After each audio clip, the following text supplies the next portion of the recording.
Welcome to We're Not Wizards. We are the best, but not wizards. Enjoy the show!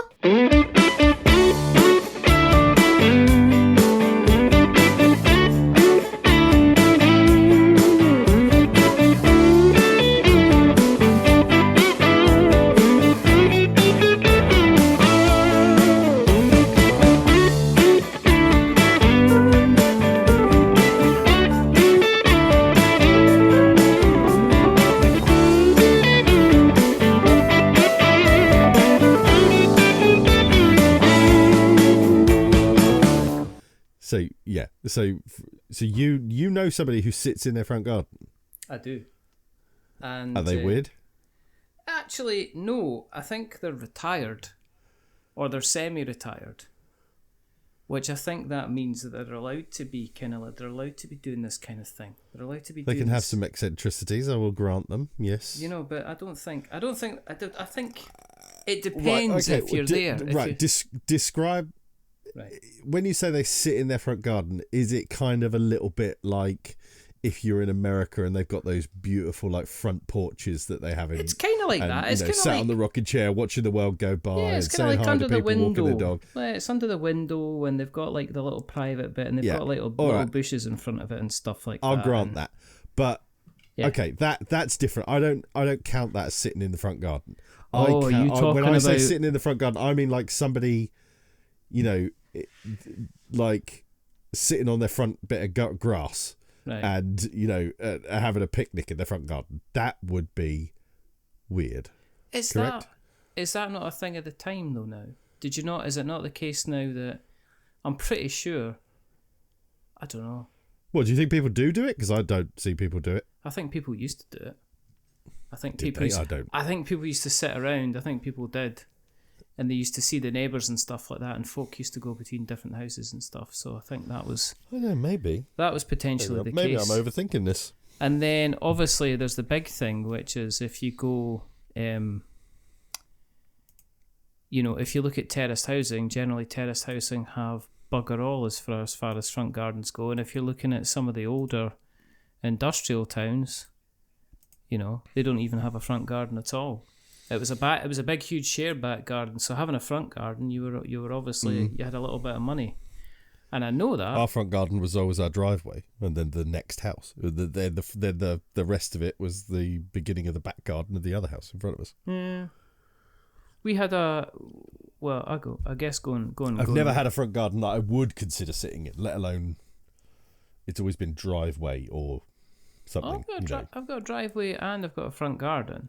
And it's a reasonable size of front garden, but do you it's get not the huge. Butler out to jet wash the driveway often? Well, obviously, I'm not doing it bloody self, am I? That's what I pay the man for. Gets the groundkeeper to chamois the Bentley. Well, obviously, oh my goodness me! I mean, these people don't just pay them to like sit around and do nothing. I mean, it's like, well, I mean, technically they're paid. I mean, free room and board is paid, isn't it? Yeah. I mean, using some of their wages towards paying for their shopping to feed them, that's kind of a perk of that just makes job. Sense. It's just logic. Yeah. Isn't it? Welcome to We're Not Wizards. My name's Richard. My name's Luke. Just waited until you were drinking. Just mid coffee sip. Mid sip of coffee. And as you can tell, we're way back into the 70s because it feels like we're way back into the 70s. No, I'd love to say we're way back into the 70s. I never existed in the 70s, my dear man. Oh, of course you don't. I forget about that. We sprat of the early 80s. I was like that, yeah. I was like 6 when it was 79. I was 5 years old, My older brother was born in 79. Oh, wow, yeah, okay. I remember that. Okay, that's fine. It's fine.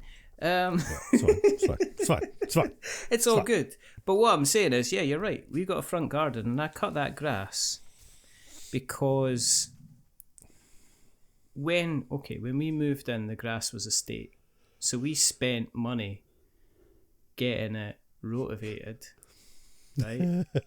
All the weeds taken out, and then we get a man coming around every couple of months, and he feeds it. So I'm pretty proud of my lawn. I'm pretty proud, but it's not for me. I don't sit. Nice, yeah. I don't sit out. It's just for everybody else. It's just for everybody else to go, but it's bragging rights. Just everyone else, yeah. Absolute bragging rights. That's all it is. So people walk past. So the neighbour who's right next to us, their lawn's good, but it's not as good as ours. And the one further down, disgrace. Do you know what I mean? We tut at them as we walk past the lawn. Sometimes, if they're not looking. Everybody's got one of those, like, within, like, 3 or 4 houses of theirs, haven't they, where you just think, what must it be like on the inside? We have got the kind of what would you call them? The nature lovers. Or we would have called them crusties. Nature lovers, what, as in they don't do gardening? As in they don't wash their hair. So they've got, like, one of them's got, like, one of these, looks like they're, it looks like somebody's fell in the Pritt stick and then fell into the breadstick basket, and they got to stand up like some kind of, it's like somebody who was trying to make a Halloween costume of Sonic the Hedgehog didn't have all the things, and they just got, like, glue, PVC glue, breadsticks, and stuck it on there, and they go about like this. They don't cut the grass, which is fine. There's part of me that's like, I wish I could just. Is it fine? Break away. I could just break away and just look at the fact that the grass grows to a certain size. Not having it manicured, I will grant you, is absolutely fine. Yeah. Not doing anything about it. It's, it should at least be It's always one of these things, isn't it, that people say, like, what is an absolute con that people accept as kind of part of modern life and don't question it? And there's always one that comes up and says, cutting your grass, that's an absolute con. It's like, let's face it, right? Let's face it, okay? Everybody has to buy a lawnmower. You don't have a community lawnmower.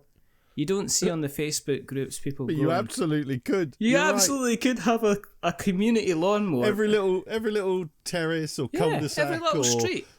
Just have it on the end of it, like have one of those little allotment sheds. Yeah. But in it is everything you need for gardening. There's a shovel, couple of rakes, you just share it. You just put it between people. Yeah, and just. And what you do is, you go out. Little clipboard, book your name in for it. I want it Sunday afternoon. Yeah.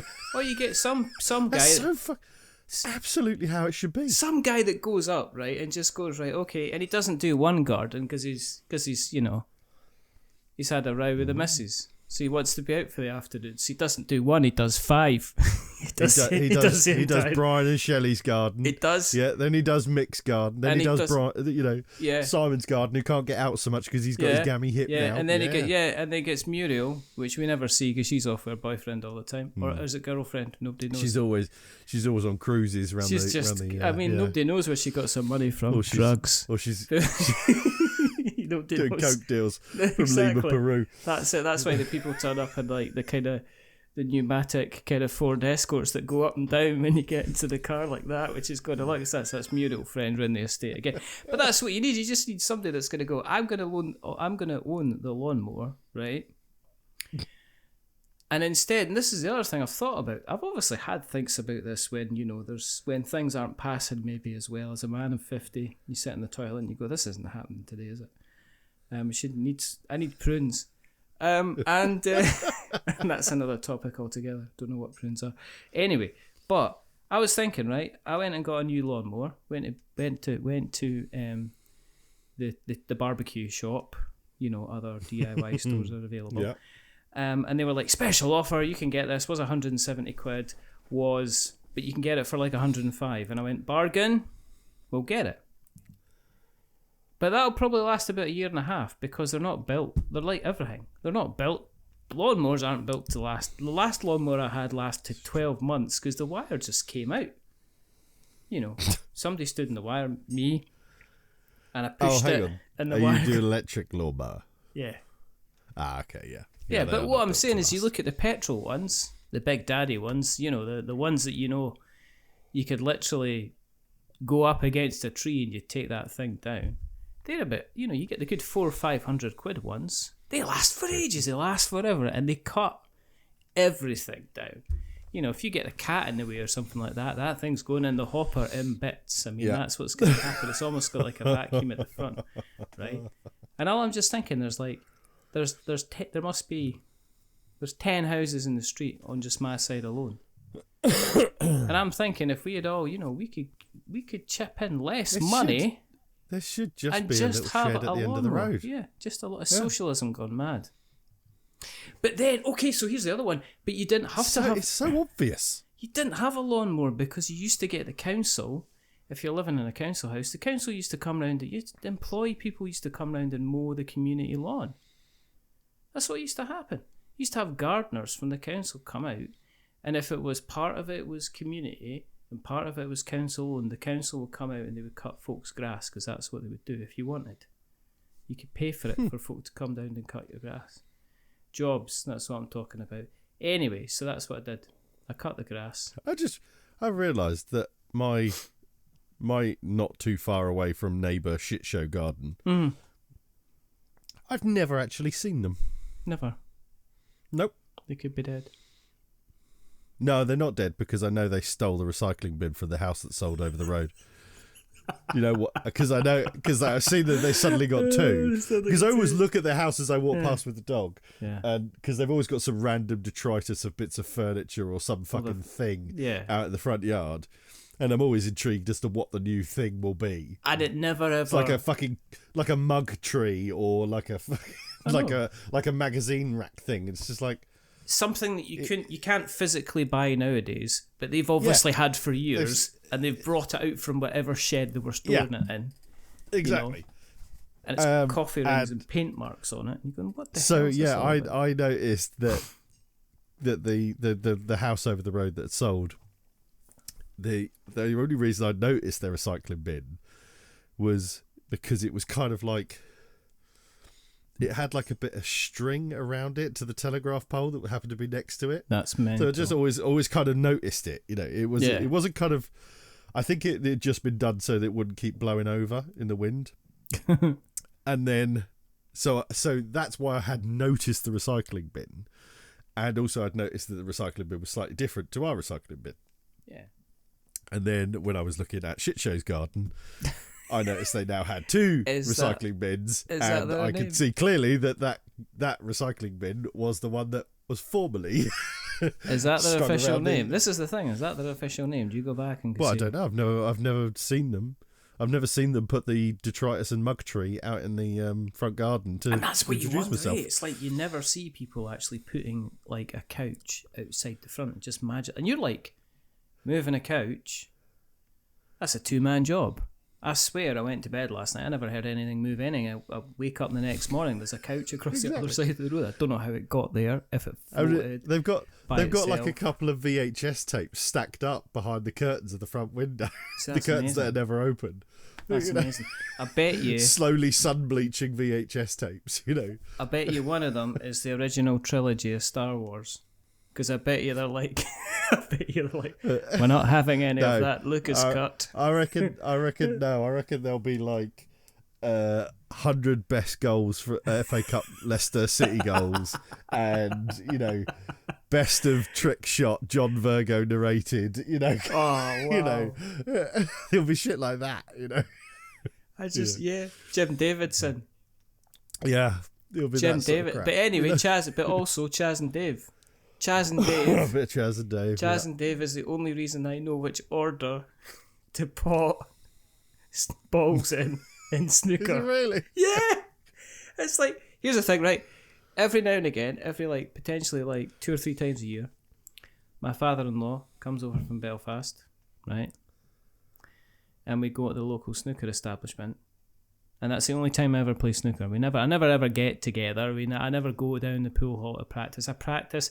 My practicing is on that day, and I'm either absolutely brilliant and just fluke everything, or I suck. And you play snooker. I suck. Yeah? I play snooker, yeah. Right? So, I do the old, how do we set the balls up? Oh, God bless you. You know, green, brown, yellow, right? And then I'm trying to remember which ball I pot next, and then in my head I go, pot the red, then screw back for the yellow, green, brown, blue, pink and black. Snooker, loopy, nuts away.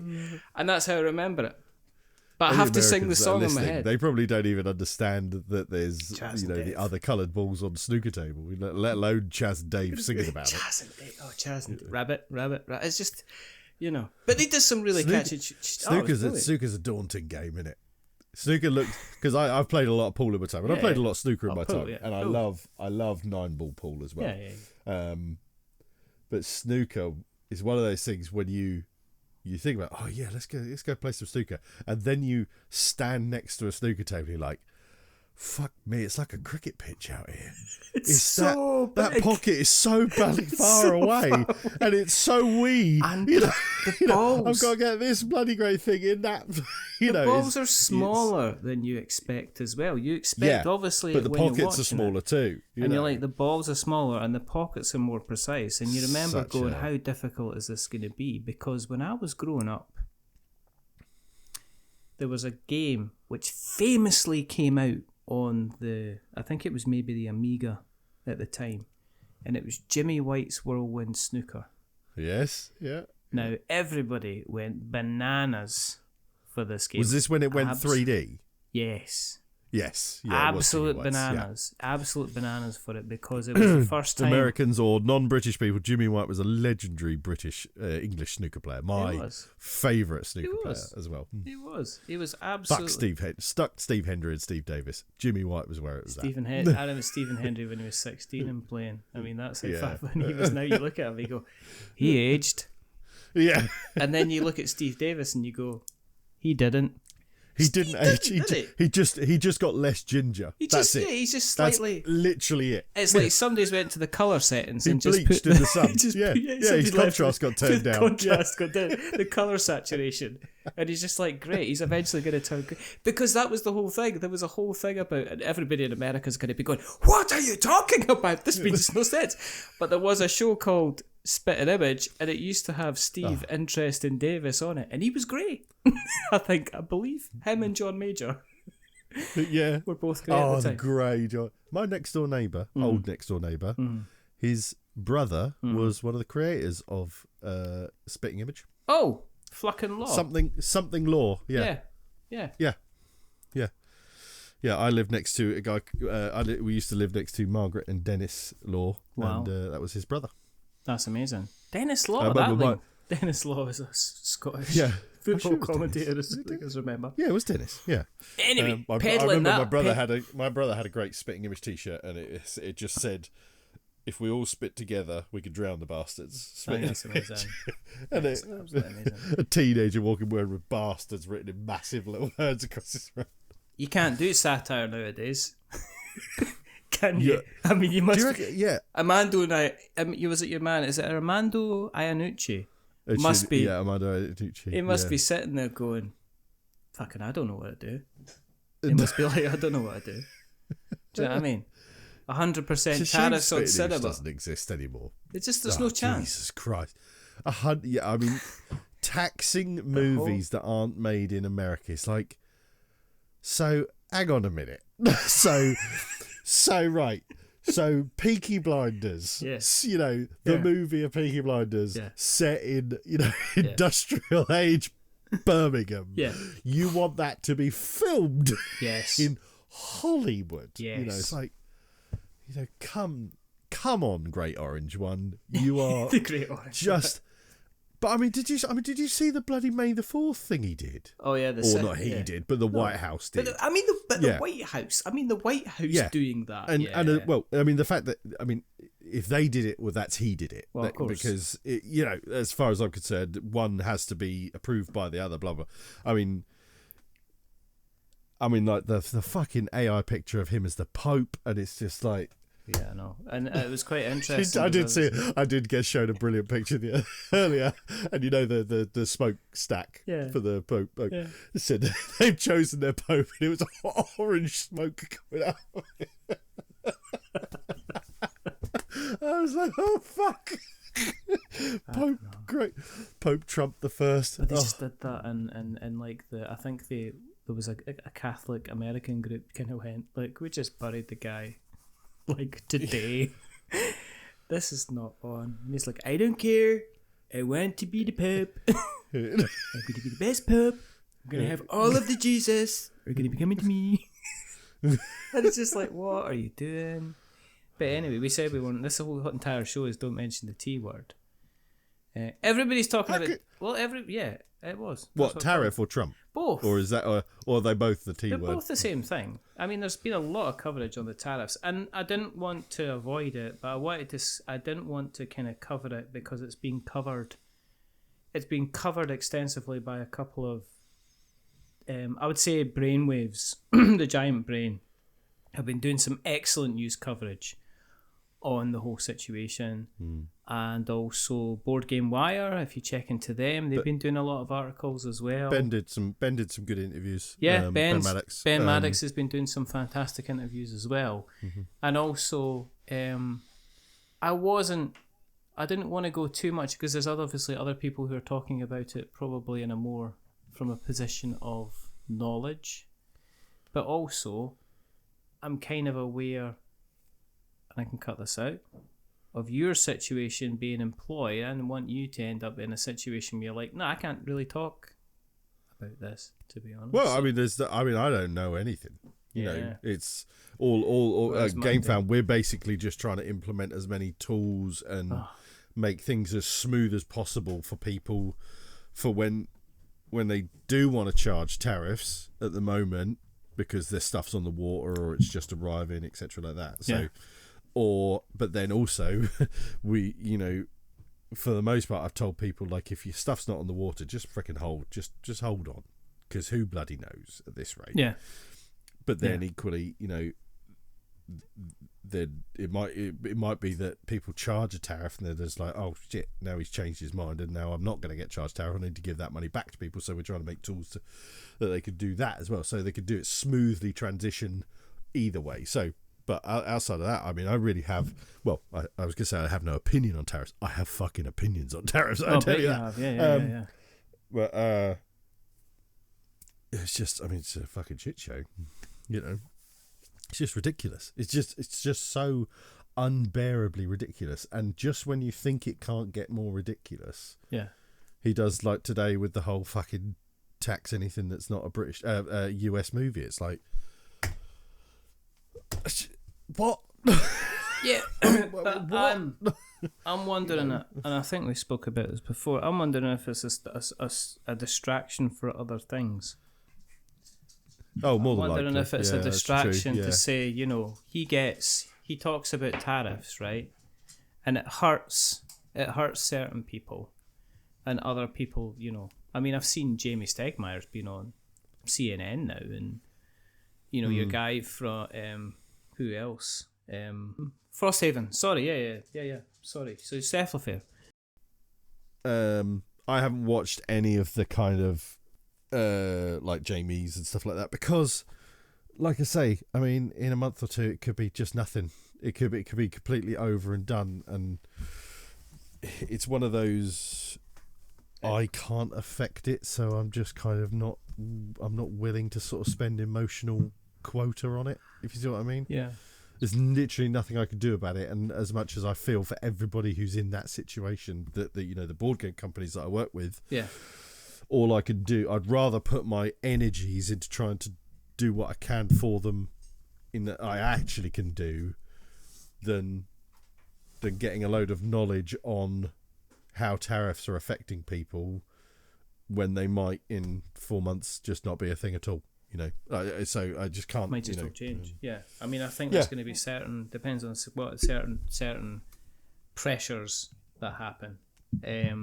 It might all come to a head, and folk are just like, "Nah, we're not going to do this." Or, as I say, it might be a massive distraction for something else. But yeah, it's just blah blah blah blah blah blah. That's what it is. Yeah. Let's talk about some. Or do we want to mention? Probably by the time this is out anyway. I don't know when they get announced the winners for the Board Game Geeks Golden Geek Award. Well, that might have we got our medals through the post yet? No. Oh, fuck. So they must be slow this year. Must be tariffs. That'll be it. I'm waiting to pay my custom. The medals are produced in charges. You can laugh. Are Board Game Geek Awards, would they have been announced by now? I don't know if they are. I think they'll be announced. Okay, I think it's the next. I don't know when it is. I think it's maybe the next couple of days or something. It's not been on the front page or anything. I've been keeping a little bit of an eye on it. I was like hoping. There's a couple of folk I'm obviously hoping would get picked up and get chosen. I do. Who's been doing the major campaigning this year? I don't listen to a lot of board game podcasts anymore. There's been like Board Game Hot Takes has been there. They're pretty new. Beyond Solitaire, Blue Peg, Pink Peg. Oh, okay. Yeah, they seem to be there like kind of all the time. You know, there's one of these things. Do you agree with the whole once you've won it you can't win it again thing? I think it kind of just makes a bit of a farce of it. It's like your turn eventually comes round. It's like, well, did I really win? It makes it end up feeling like a bit of a participation trophy, I think. I think if not to say that the people who win it don't deserve it. It's just not. You see what I mean, though. It's not an award for the best of the year. Certainly, well, on the podcast front, I know obviously, you know, most of the things it's not got that stipulation that podcasts and stuff where you can't win it again, but I think feels like it should be. I think it could be doing with being split down a bit more and opening the field a bit more. Yeah, it could. It should be a bit like boxing. There should be weight belts. I think if you look down the kind of the levels, I mean, it's like you've got Beyond Solitaire with Liz Davidson, she's like talking with academics and, you know, some I would call some heavier weight discussions kind of going on, some more academic discussions.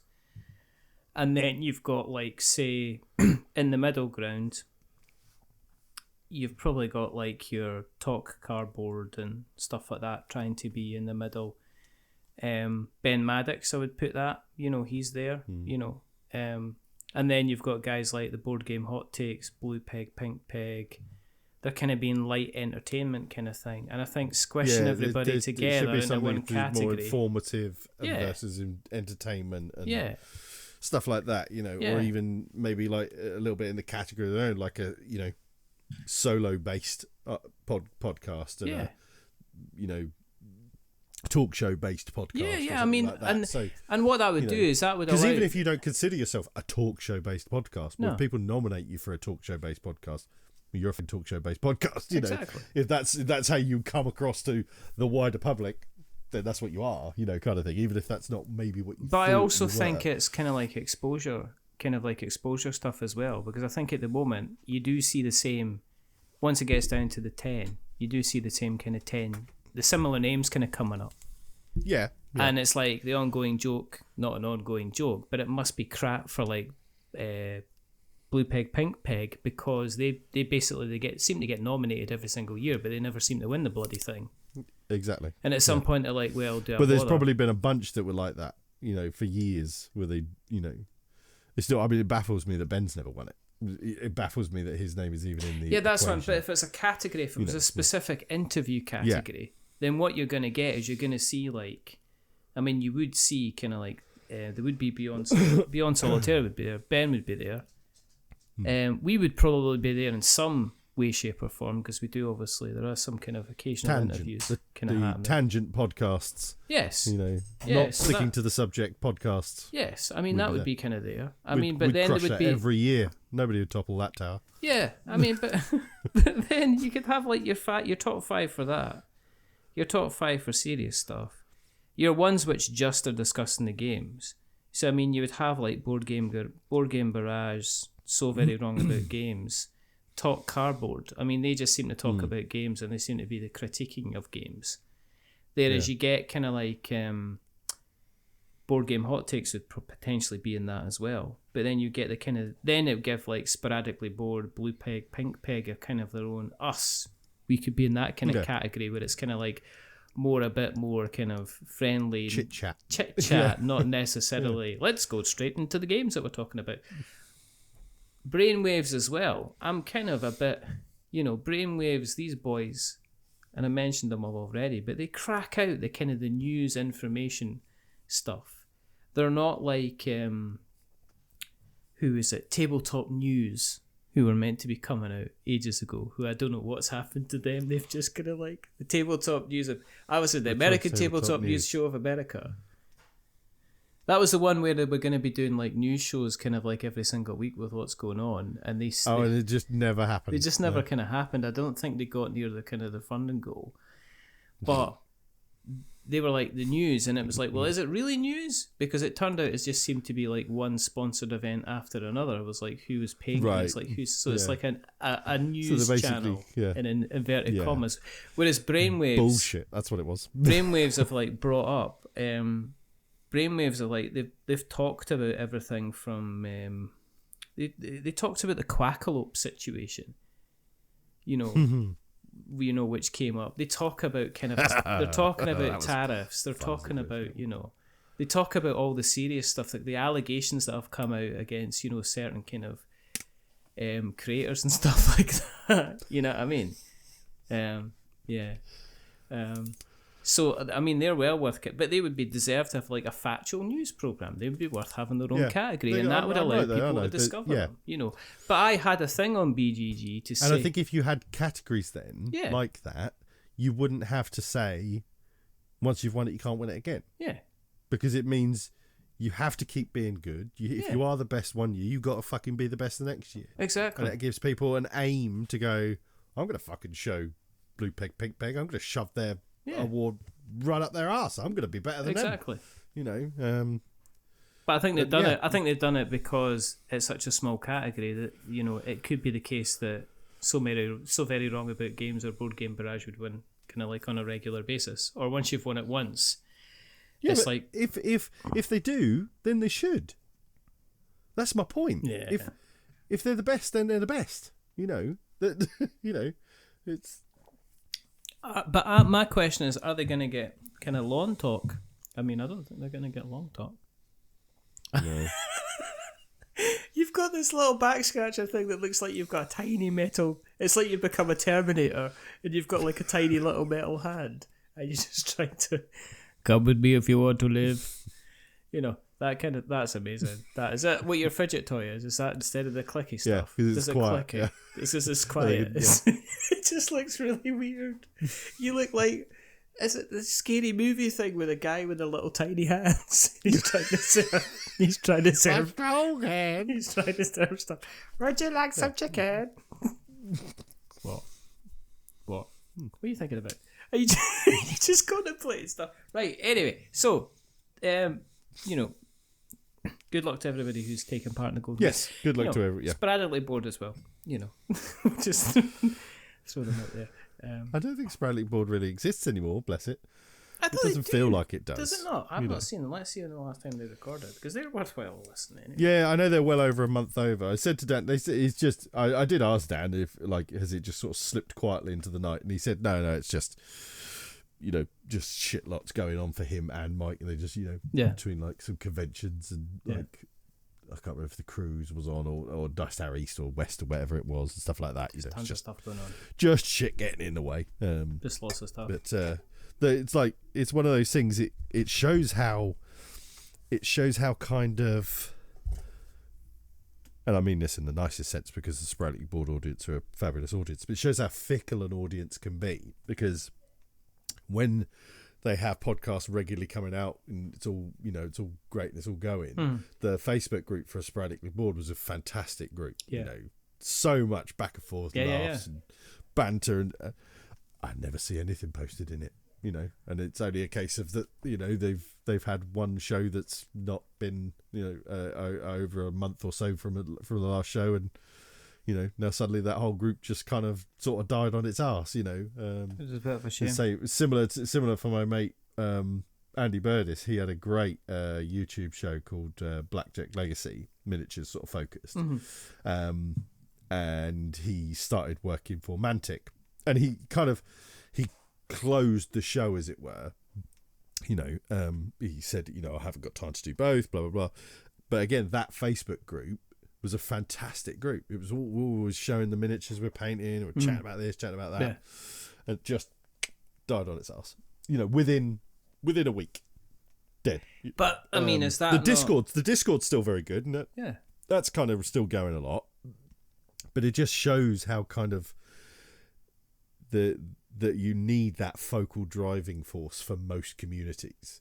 It makes essentially no difference that Andy was there or not, regards to Facebook. Yeah. You know, most of that stuff on Facebook, he was tangentially a part of it. You know, he would chime in from here and there and whatever, but for the most part, it wasn't really a big thing on his side of things. But as soon as the show stopped, that's it. Boom, the whole sort of Facebook group kind of died. And then obviously, like I say, Mike and Dan don't do Facebook so much anymore on that front of things, and kind of sporadic board groups kind of just sort of fizzled out. It's such a shame, you know, but it's sort of weird that it kind of, that's what happens. It takes that quick, but then that's a Facebook thing as well. Because I think if you're showing you stuff, if you're not quickly. posting in it, if you're not active in it, then you just don't exist. It's the same with kind of like Instagram. If you're not posting in it for ages, they just kill you. You just become absolutely muted, and you get filled. Your feed gets filled with crap instead. You know. We are going to talk about some games. We swear. Yeah. But we want to talk about Board with Steve first. Board with Steve. Board with Steve. Board with Steve. What's Board with Steve? Board with Steve is this lovely YouTube channel. Oh, but yes. Sorry, it's no. The reason I'm not showing what you're talking about is Board with Steve was not the name of it. All it right. was called Roll with It. Oh, right. But he had to change the name of it. Right. And he said he texted me earlier. He was just like, I had to change the name of the channel because of Oasis. And I went, they haven't got a bloody copyright on Roll with It, have they? He's like, well, no, but every time you search for Roll with It, just videos of their fucking songs come up. So he's changed it to Board with Steve. Oh, well, yes. there we go. Yeah, my lovely mate Steve Hewitt, who gave us a nice little shout out. I was actually supposed to. I felt so bad when his new top. I think it was like a top 5 or top 6. I think it was top 6 kind of thing, and it was games that went under the radar or something. Yeah, games that flew under the radar. Yeah. And yeah, one of them was Cursed Court. Oh, yeah. And I was supposed to do a bit about, you know, my love of Cursed Court and stuff like that. And I saw this thing come up and I was just like, oh shit. I was supposed to fucking say, you know. He didn't need my ugly mug in there. So no, he did a very, very good kind of. He did this lovely shout out to us as well. He's just lovely. Yeah, he said it. It was really nice. Yeah, I'm gonna stick a link in the show. I'm so proud of him though. I really am, mate. You know, it's got high quality video going on. It's got really high quality. Yeah, his brother. In fact, you briefly see his brother's other half in one of the videos. They make travel. I think it's kind of fun. I don't think reviews is the wrong way to say it. But about cruises. Yeah. And when Steve moved out to Dubai, because of his very high flying and extremely successful, fabulous wife Sophie, got a position out there. He kind of he didn't really kind of have anything at the time. He kind of had stuff he could do, but they also had a newborn on the way. Or was he born before? Can't remember if he was born there or if he was born just before they left. But anyway, they had a very, very young little one. Still focusing on the Terminator hand.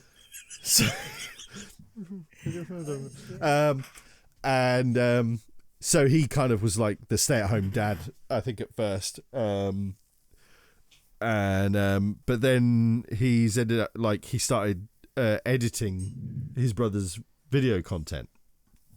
And he's just obviously got so good at it so quick, and then he sort of messaged me. He's like, "Oh yeah, I'm going to do my own channel." I think he kind of, it's like he gave himself his own apprenticeship for with his brother's channel sort of thing. That gave him such a sort of fast. Yeah, he got so quick at it, and you know, and he's a massive fan of of YouTube in general. In that sense, you know, he liked we would be always talking about whoever said what, or this YouTube content and stuff like that for board game stuff.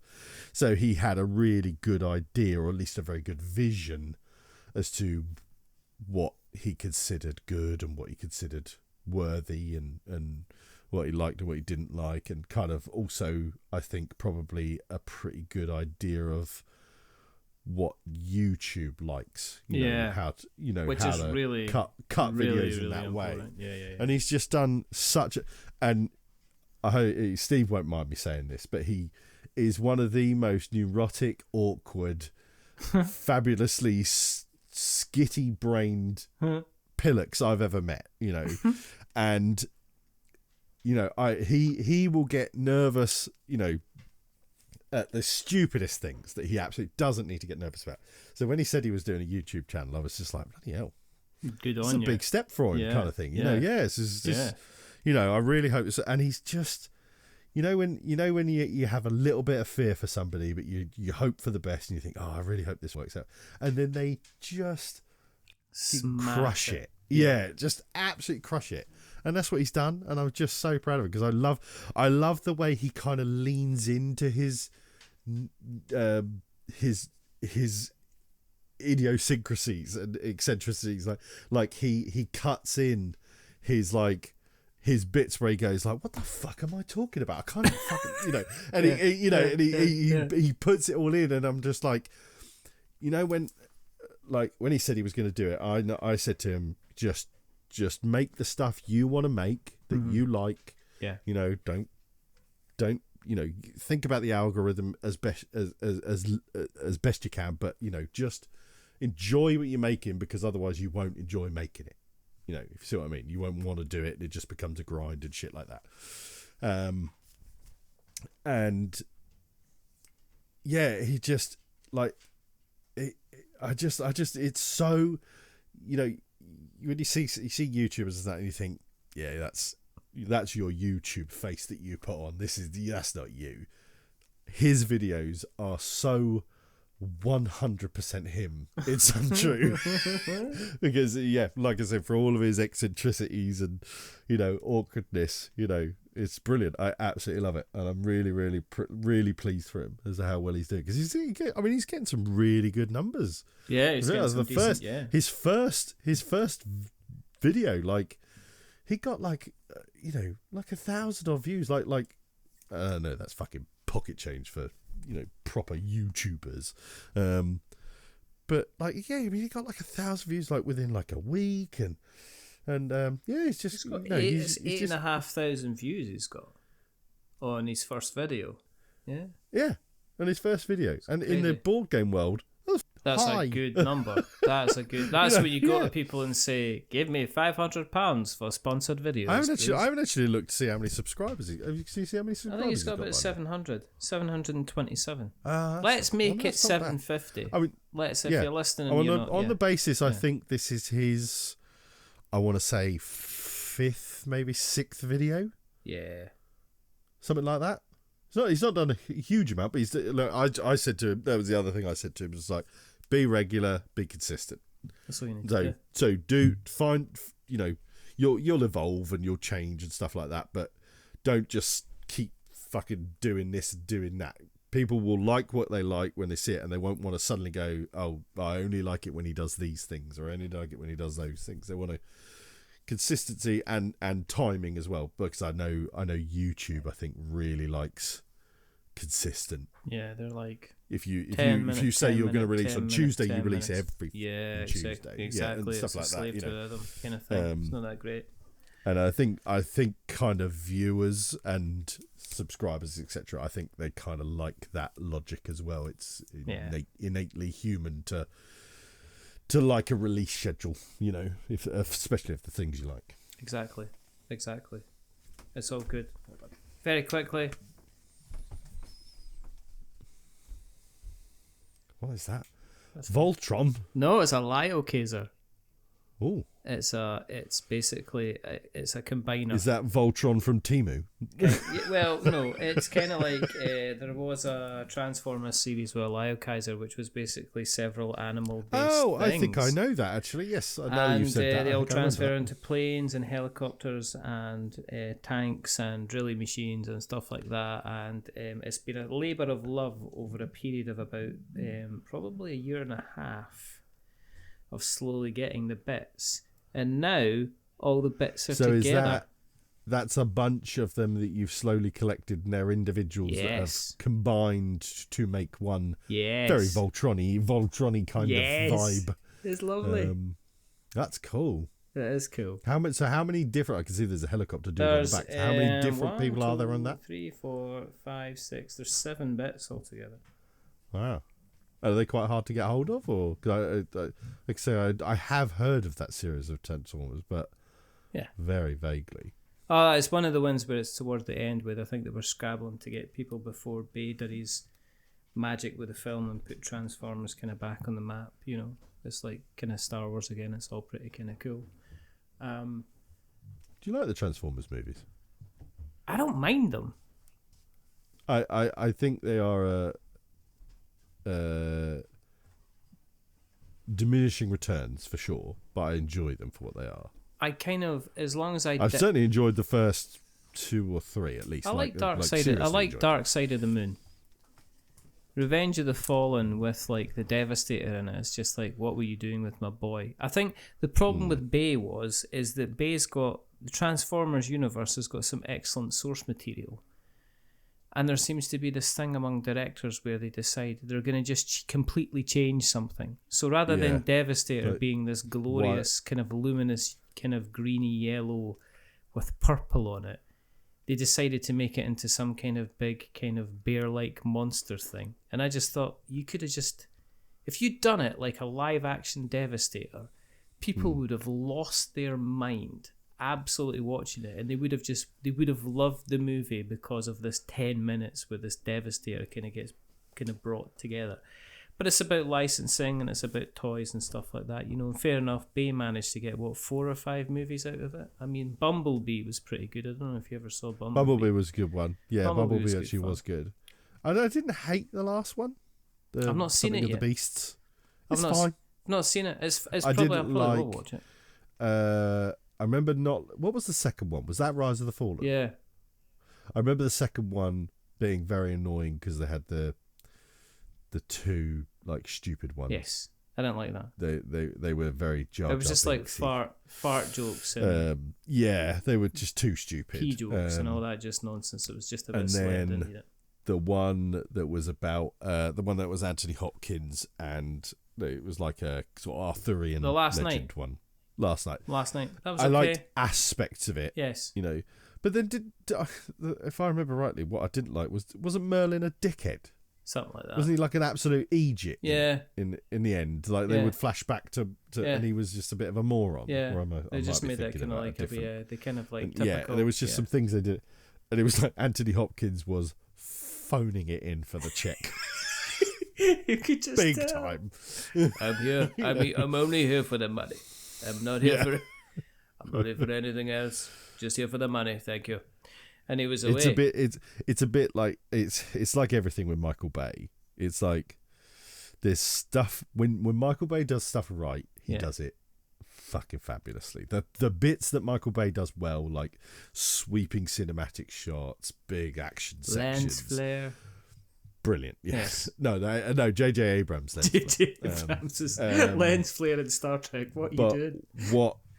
But what he doesn't do well is stick to source material, like i.e. turtles as well. I didn't hate can I just say I didn't totally hate the Turtles film. I didn't totally hate it. What I hated about the Turtles films was that it could have been so good. Yes. The look of it, the vibe of it, I thought was so goddamn well done. You know the guy who plays Reacher? Yeah. He was Raphael. No. He was in. I only found this out the other day because there's an interview with him saying about how horrifically the actors and everybody was treated on the Turtle set. Apparently awful. Yeah. And then I saw a picture of him in one of those mocap suits, but a mocap suit with a big foam shell on his back and everything. It was all mocap problem. But yeah, he was Raphael. That's absolutely mad. But yeah, I think again, like it's Michael Bay gets it so right and so wrong in equal measure. I always find, Yeah, he always seems to kind of like be. Yeah, he just like, let's do as many explosions as possible. And to be honest, he put Optimus and Megatron and everything like that kind of back on the map, and everyone loved that. I just didn't like some of the treatment of some of the stuff, but that's just... Also, I hated Optimus having exposed mouth. I didn't like that. No. That's weird. It was so weird. Yeah. He should have been COVID ready. COVID ready at all times. Not we must protect the humans. We must find the Allspark. It is our way forward. Did you ever play the Transformers card game? The collectible card game? Yeah. I heard that was really good. I nearly bought a bunch of it loads of times. It got absolutely... I knew it was going to die on its arse. Yeah, it got really, absolutely really just... quick. It got one of these things where it kind of It kind of just didn't get the backing because there was no appetite for it. And I think also Renegade were releasing their own kind of card game as well, where that was kind of okay. But Renegade released... Was that a deck building game? If I remember correctly? They released a series of like G.I. Joe, Transformers, kind of various games. The trouble with the Transformers game was it just didn't get the support, and I think it came out at the same time that Keyforge was out. Pretty much. Everybody went mad daft for Keyforge, and I also just don't think it did enough. It didn't do enough for the IP. They did the transform thing, and that was it. They didn't seem to have any where to go. They weren't sure where to kind of build it and take it and stuff like that. And then of course Keyforge came along and smacked it down, and everybody would just... I think I played it once or twice at the very, very most. But I think the worst thing about it was it was one of the first games I remember going, where the rules? And then it turned out it was one of these, scan this barcode and learn all the rules. It's like, no, can I just have a manual so I can just flick through and find it? Yeah, all I probably need is a leaflet. Yeah, just give me a leaf just so I know my basic stuff. That'll be fine. Yeah. That's kind of it. Let's take a... Sticking to Transformers. I'm not going to let us get off the Transformers subject just yet. Okay. Have you ever heard of a miniatures game called Bot Wars? No. Have a quick Google while we're talking it, because I think you'll it's made by an Australian guy. I want to say company, but he's pretty much for as many indie miniatures game companies are. There's a dude on his own maybe in a shed or in a back bedroom. Oh. Level Bot War. It's a fabulous miniatures game where it's absolutely not Autobot Decepticons. It's definitely not. The minis are great. The minis are fantastic. Defenders. Oh my goodness, this is so... He's got his own lore Jazz. and everything like that and everything. Yeah, this is just a lawsuit. Cool, aren't they? Happen, isn't it? That looks absolutely amazing. I've so nearly bought it a whole bunch of times. Oh wow! Just because I want to paint them. And there's big ones as well. There's like it looks so lovely. It's just, and they're all they're what you would call 20 out of 32 mil. So they're kind of like a normal dude sized, but they're obviously scaled not to be that size. If you see what I mean. Yes. So yes, they if you took a Space Marine, they're about the size of a Space Marine, but in a scale to them size, they would be as tall as a sort of 3-story building kind of thing, or something like that. How do they compare to Master Chiefs then, size wise? Master Chiefs, about that size. Yeah. Segue. Damn it! You fucking segued me off my tangent. I did segue off your tangent. Do you know what I noticed the other day? Do you know what I learned after we were talking? Because obviously after the guest work of Mr. Andy Lewis, I was listening to their show and they were talking. They've got a new thing where they say, "How would you segue this together?" And that was the first time I realised how you spelt segue. I didn't realise it. Segway. No, it's not. It's apparently it's SEGUE. That's how you spell segue. SEGUE. Yeah, that's what. But if you rode on a Segway, yes, that is definitely written SEGWAY because I've seen it written that way. I'm looking at Segway. But I might have seen it written that way by idiots who didn't know that it was written. An uninterrupted transition from one piece of music or film scene to another. But it's pronounced is that like a Latin? I don't know. Is that a Latin word then, or something like that, or like a French word? Segue. Segue. It's just is it segue or segue? It must. Do you mean moving from one topic activity? Then you mean yes, a segue. If you're referring to an American company that produces motorized transportation devices, then you're referring to Segway. I stand like shocked. I was looking at it. Goes, what's a Seeg? Why is Pokebomb Wank Colander talking about Segways? It's Italian. Oh, is it? Italian meaning it follows. Oh, Segway. There you go. Segue. Yeah, there you go. Segway. Segway. Mamma mia!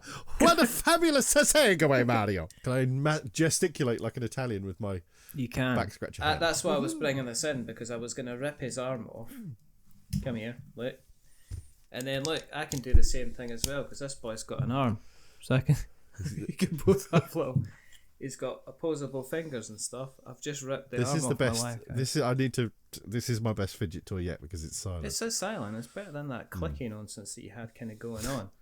Are you falling in love with Halo then? I do. I really like Halo. Yeah, I think Halo Flashpoint is a... But you know what I'm like? I'm such a fanboy for Mantic. Yeah, I know. I love what Mantic do. And one of my favourite games of theirs is Dead Zone, and that's, Halo Flashpoint doesn't exist without Dead Zone.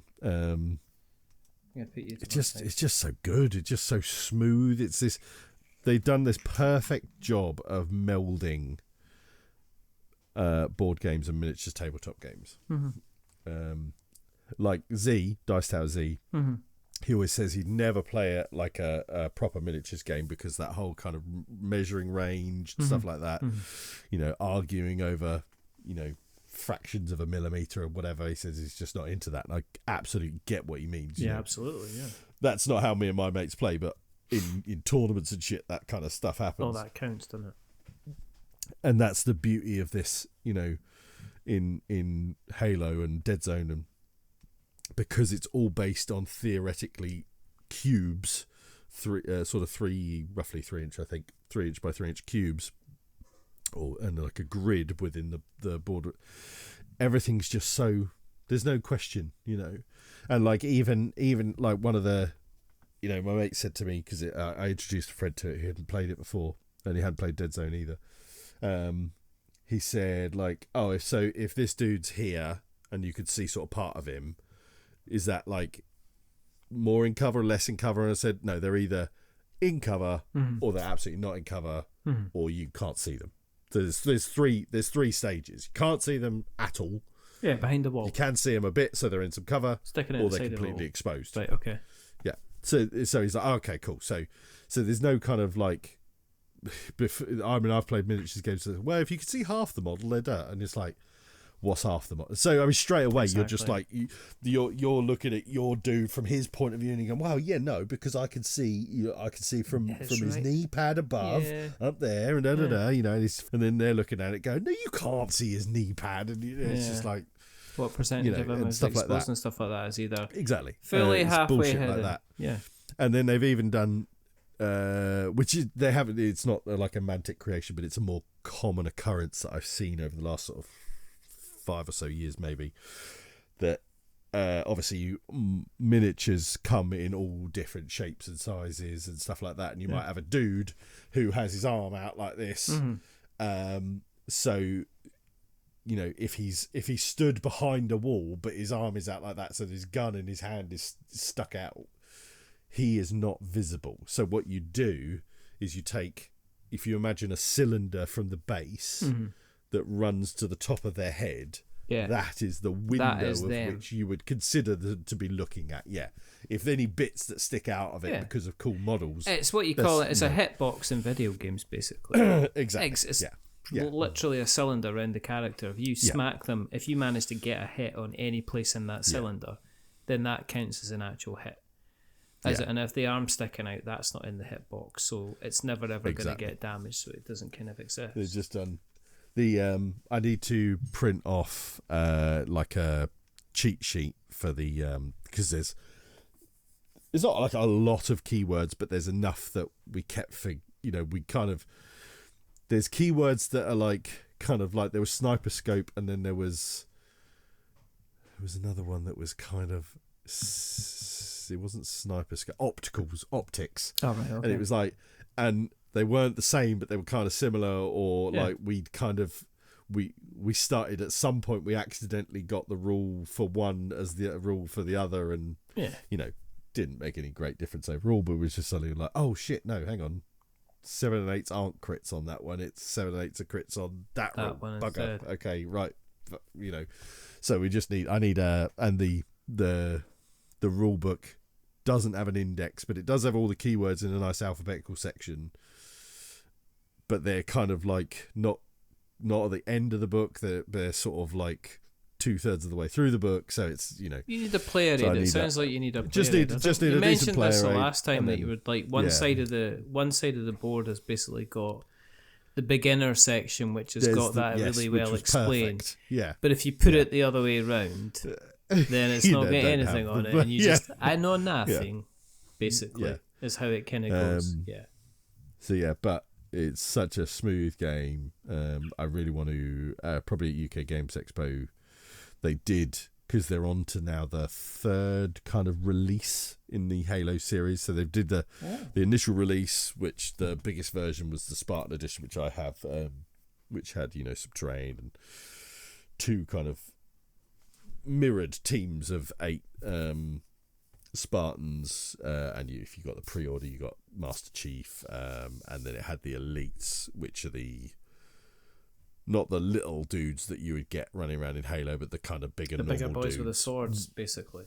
So we've got a set of 4 of them that came in that session, and then they released a second kind of batch of stuff for Halo, which was more Spartans, like starting off with like a grav hammer, or this various other combinations of Spartans, which I hadn't got yet.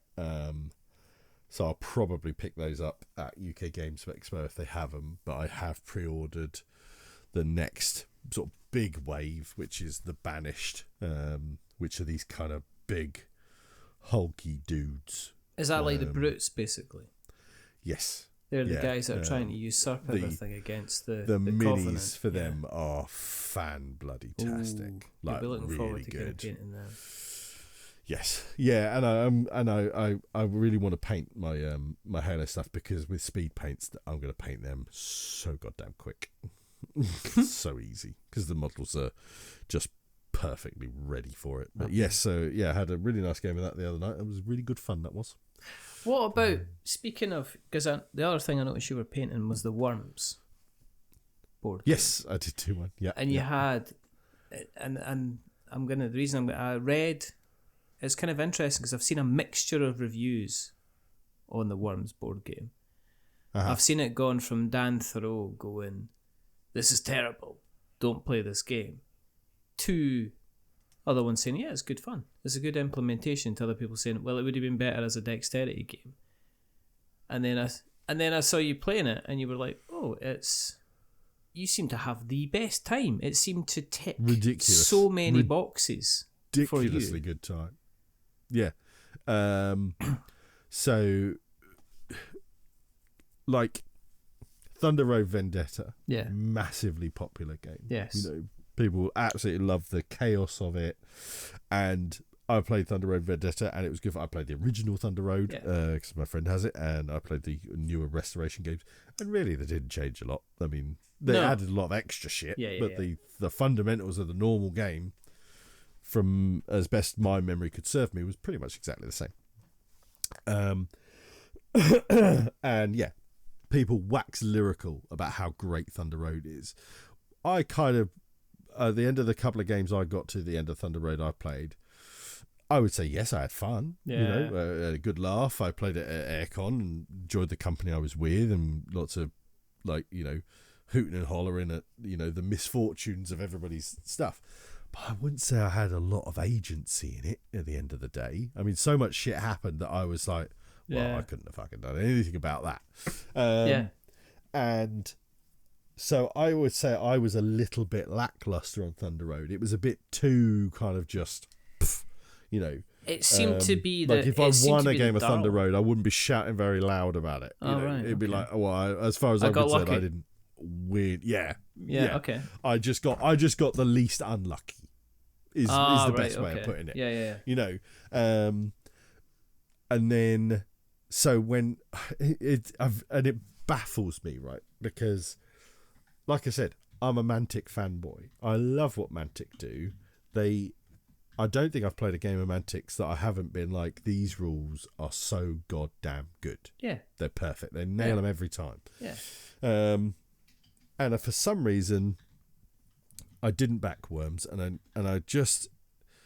don't know why. I remember looking at it thinking, oh yeah, it looks cool, as in, you know, but something about me, you know, I think maybe I just couldn't afford it at the time, or I just thought, you know, I'm not sure how it worked. You know, luckily one of my mates did back it. And it took ages for him to get to show it to us, and I played it, and it's just so perfect. They couldn't have hit Worms much better if they tried. Yeah, you could probably go, oh yeah, but you could add this, or oh yeah, you could add that. Mm-hmm. Yeah, you could. Yeah, but it would start to bog down and slow down a really fun, chaos-fueled, but yet still tactical little system, you know. So I feel like Worms delivered everything I wanted Thunder Road to deliver. Wow. You know, in that it was chaos-fueled nonsense, but if you win, there's an element of you were lucky, but you probably also made some right choices. Right place at the right time. Kind of thing. Yeah, a little bit of right place at the right time, but also you pushed your luck and it paid off. Yeah. You know, there's all those vibes, and I think Worms has just the right balance of all of that. And it just see, I might try it. Hilarious. I might give it a shot. I might pick it up then, because as I say, it was kind of weird because I saw a couple of reviews coming out, and then for a couple of weeks people were selling their copies, and I'm wondering if they, like everybody, don't have a time to play everything that they get straight away, so it sits on the shelf, and then it's a case of you go into the thing, well, it's like, oh crap, this is sitting on the top of the chest of drawers. First, you know, kind of like, I'll probably get rid of that then if people aren't saying they're liking it. And I wonder if it's a case of people listening to what other folk have to say about it and then allowing them to make the decision for them, because it's easy to say, well, they didn't like it, so I'm going to get tough. I'm going to get shot of it. You know what? There's going to be lots of people who fucking hate it. Yeah. No question. Yeah. If you can't deal with a bit of randomness and all that sort of stuff. Yeah. Don't like it. Yeah. It's not a tactician. If you're a Eurogamer, you ain't going to play Worms the Miniatures game and enjoy it. Simple as that. But if you know, every time I've played it, we've played 3 games in a row, I think. Nice. Because once you've got it, yeah, it'll be easy. Yeah, plays quick, plays fast, you know. Do you do the voices? Yeah. Do you do the yeah. Do you go, oh no? There's lots of those references. The holy hand grenade, and the holy hand grenade. Yeah, there's lots of and stuff like that. Because you huffed it. I think, has it not got an app with it or something like that? Apparently they're working on an app that does some of the sound effects, I'm pretty sure. Oh, I didn't realise that. Yeah, I'm pretty sure there's an app that I think coming out for it, which kind of like deals with I think, unless I'm making this up, I had a fever dream about it or something, but I'm pretty sure they're allowing you to create some kind of randomizer for the wind. So rather than spin it, you can press a button and it says which way the wind's going and stuff like that. It's random. You don't spin it. Yeah, is it roll a dice? You roll a dice. Yeah. So the way the game works is, in your turn, you activate a worm. Yeah. And you could activate the same worm again and again and again and again and again. It's not like you've got to have activated all your other worms before you can get back round to the start sort of thing. You can just ignore all your other ones and everything like that. So, actually, I'll start right at the beginning, because one of the things I never even considered about with Worms is the essentially the randomness of where you begin in a level of worms. You know, you just the pops up and okay, I got a dude over there, blah, blah, blah. So what you do is you deal out it's slightly clunky the way you do it, but you deal out the little like cheat sheets, and that'll have like an initiative on it. So you'd say, right, okay, well, you're the first, so you're going to start, and you build the map. So you get the wind thing in the middle, and you just pick up any of the various hexagonal shapes, and they're like, you know, all sorts of, and you just got to connect it to the map somewhere. And you know, each player will put one down, or two down. I forget how many you do, and that's the map built. Then everybody in front of them has got a team of worms. So you've got one of the sets, the colours. You might have the red one in front of you, blah blah blah, and you've got a mine, weapons crate, and a fuel barrel. And then you just go take it in turns, back and forth, putting them out. A worm, all out. You at this point don't know if you're that colour of worm. Really? So you're placing that red team. Oh, that's amazing. But you might not be the red team. Be the red team. Exactly. Oh, that's amazing. It's so perfect. That's clever. It's one of those things, once I did that, I was just like, that's genius.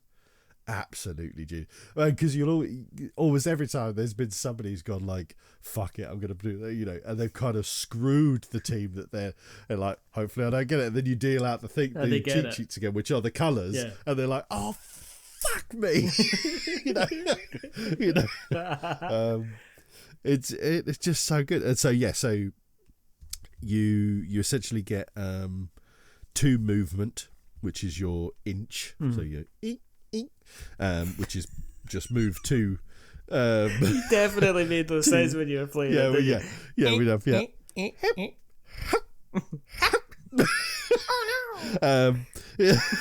So you can, it's based on hexes. So you move in hex. If you move into a hex with a weapons crate, you immediately take the weapons crate. You take the top card from the random stack of extra weapons. You have your cards, which is all your weapons, and then what the card will have on it is it might have like do the thing that for the weapon. Then it might have move afterwards, or move, do the thing, move, do the thing. Like shotgun, you move one, do a shot, move one, do a shot. Or you might have like girder, which is remove a thing. So the stuff in the game is actually called things. That's what's like the technical term for bits and pieces, you know, worms, mines, crates and stuff. They're things. So you have a girder, which is remove a thing from an adjacent thing, and then play another card. So you could remove a mine with a girder, and go in and pick up a weapons crate or whatever like that. And then at the end of that, you have another deck. So once you've done your action, then you to explain how the like shooting works and that kind of level of randomness, you might have. So if something is like range 4, you would so it means it could shoot up to 4 spaces away, and it's also how many dice it starts with. So like a bazooka, I think, is range 4. So you've got a load of D8s, and you would go, right, okay, so if I'm shooting at something that's in the next space, I get all 4 dice. The next space after that, it's 3 dice. The next space after that, it's 2 dice. The next space after that, it's 1 dice. And you want to get the hit on the dice, or it will show the wind symbol, which means it'll move with whichever the direction of the wind is, or you'll get a 1 to 8. Sorry, they're not D8s, they're D10s, I think, or D12s. Or it'll have 1 to 8, and 1 to 6, sorry, and it'll go either 1, 2, 3, 4, 5, or 6, depending on the orientation of that. So that's how something becomes random. So the closer you shoot to something, the more dice you're going to roll to therefore potentially get more hits. The further away is the less likely. Then at the end, once you've done your turn, there's another deck which you turn over a card, and it will say like place a weapons crate and a mine in the emptiest hex on the map. And there might be like 3 empty X's, and you decide, I'm going to put them there.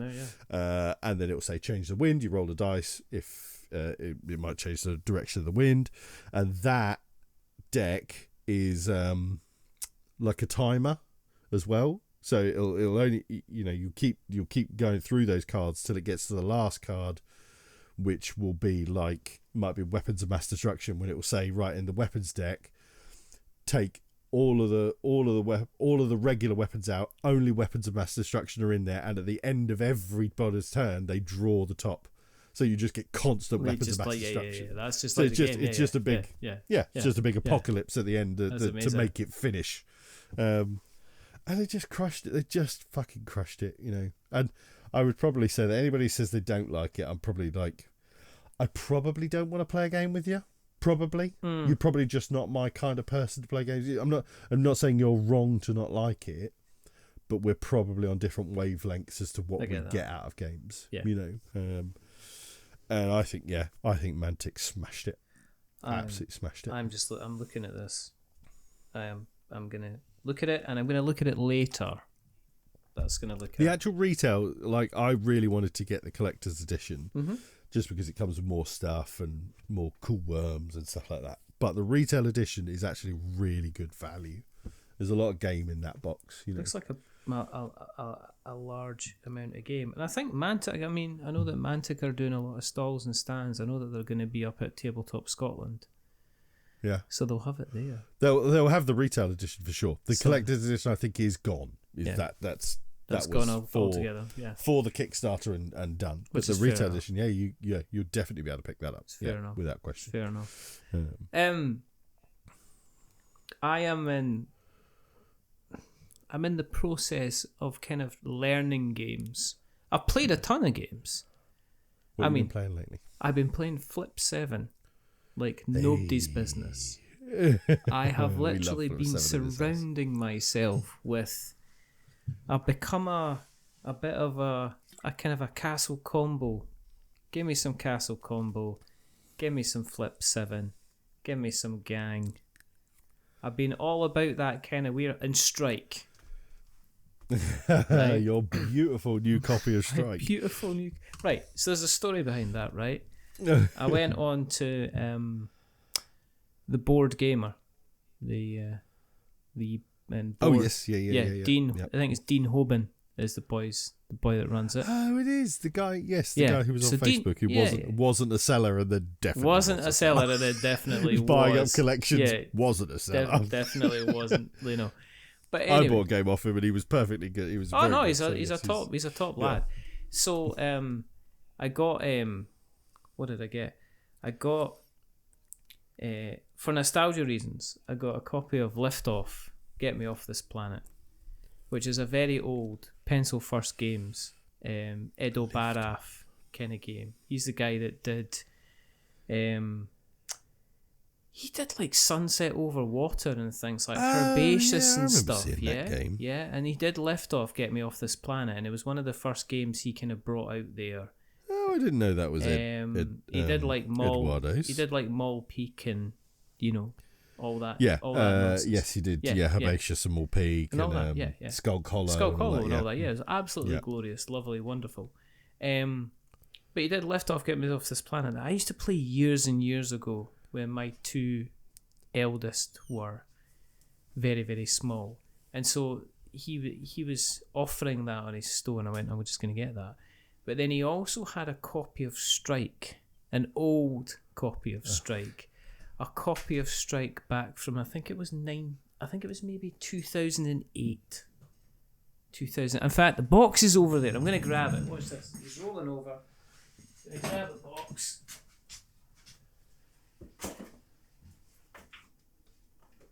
Right, so it's Ravensburger. Yeah, my one's Ravensburger, yeah. Yeah, but this is there we go. Oh. This is very old. Further back. 2012. It's a 2012 game of Strike. Yeah. So, long story short, well, it's not because they're always long stories that are never ever short, right? Well, we've got 3 tangents to go with. We have got 3 tangents to go with. But I I got this copy of Strike, and it's 13 years old. And what happens when you get something that's 13 years old and that kind of thin plastic that you get is the thin plastic becomes very, very brittle. So unfortunately, when the Strike arrived, and this is no fault of Dean's whatsoever, the plastic inside, the arena plastic, was like brittle enough that it had basically shattered. And if you touched it, it basically shattered. And there was no way it was going to last more than 5 minutes playing. So I was sitting there kind of gutted, and I was like, do I get myself another copy of the game? Do I get another game from Amazon? And then I remembered, after having the office laminated, I had a pile of foam underlay for the laminate flooring.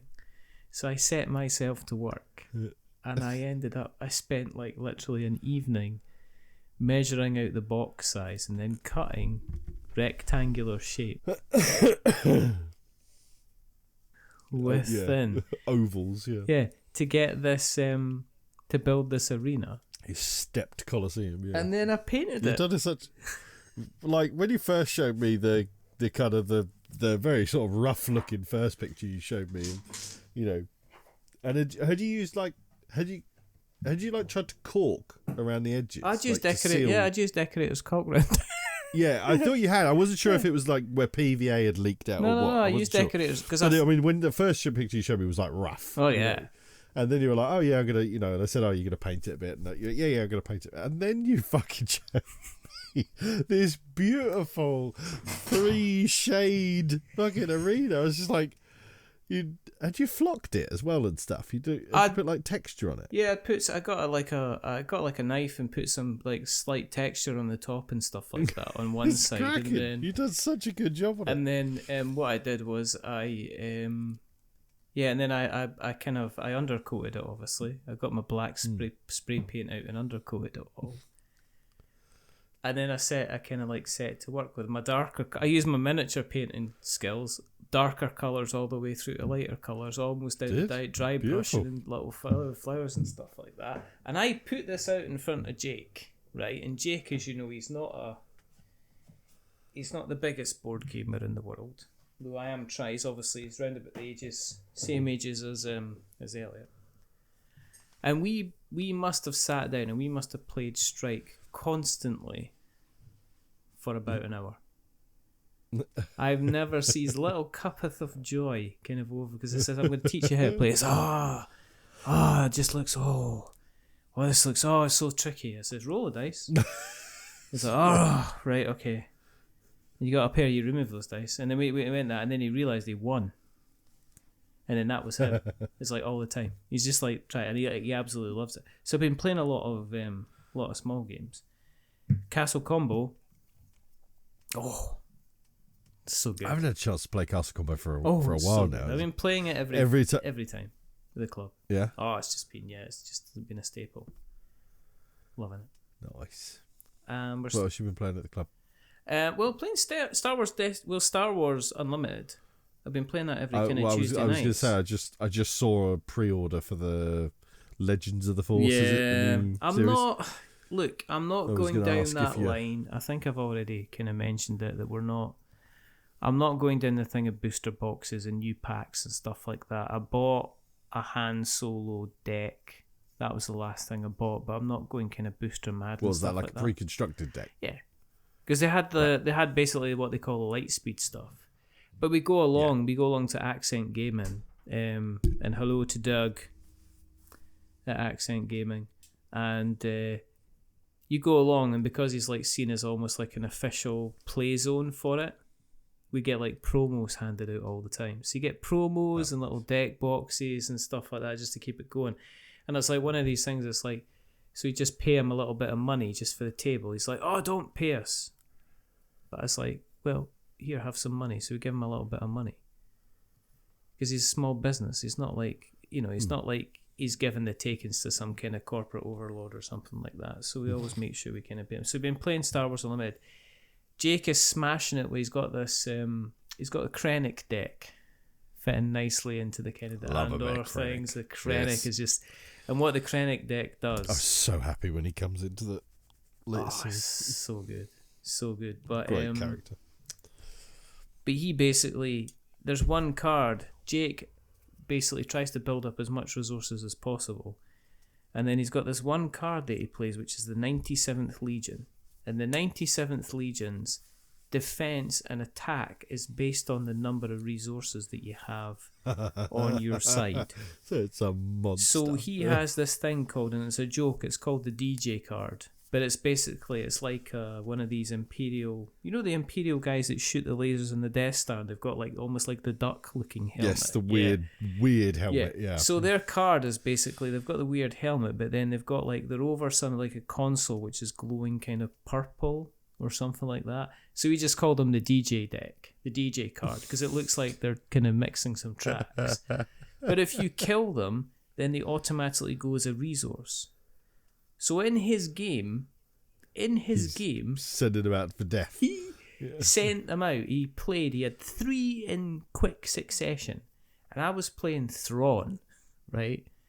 And Thrawn allows you to look at your opponent's deck, and if your card, and you're allowed to use your actions so that if you're, you can reveal a card, and basically if that card has a higher cost value than one of the active cards, you can automatically exhaust them. It's a nice powerful card. But he played like these, he sent these lambs out to slaughter one after another, right? And at one point I was potentially there for the granny.